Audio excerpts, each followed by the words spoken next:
My new video is a first impression of the American M4 T26 and also a guide on how I recommend to play it. This new vehicle was just introduced and currently has a BR of 6.0 in the American tech tree. This is a nice and welcome addition to the lineup, but the name of the vehicle already gives the biggest flaw away, the M4 hull. Let's have a closer look at the advantages and disadvantages before we jump into my tips. Welcome to my new video. As mentioned, the M4 T26 is an American medium tank at the BR 6.0 for realistic battles. As always with newly implemented vehicles, the BR might change in the future. As we can see in the name of the vehicle, this tank has the hull of the M4 and therefore also the same hull armor. This means you have absolutely no hull armor to use in battles because every enemy you will encounter is able to penetrate your hull from every angle. The reason why this vehicle sits at 6.0 might be the turret from the T26, later known as M26. With this turret you can actually bounce a few shots from Tigers and Panthers, but the stronger guns from the Tiger II for example also have no problem to deal with it. So overall I would say you can use the turret armor in some situations, but I would not rely too much on it. Another disadvantage is the relatively slow reverse speed of -5 km/h. The lack of a stabilizer for the gun and the huge profile that comes with the combination of the M4 hull and T26 turret complete the list of disadvantages.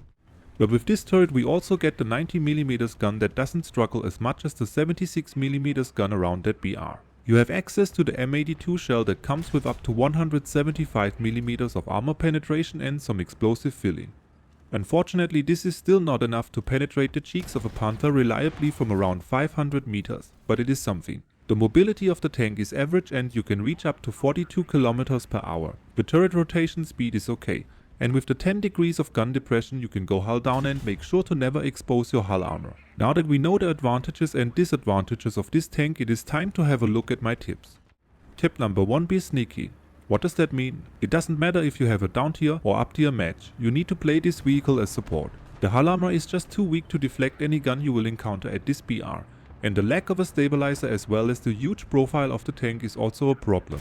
In my other videos I recommend to use my key positions that focus on capture points. This also means that at some point in the match the enemy will know where you are. But with this tank I had the best matches as I went beyond my recommended key position and awaited the enemy at intersections while being in cover. Reminder, you need the cover because you have no armor and cannot really rely on your turret.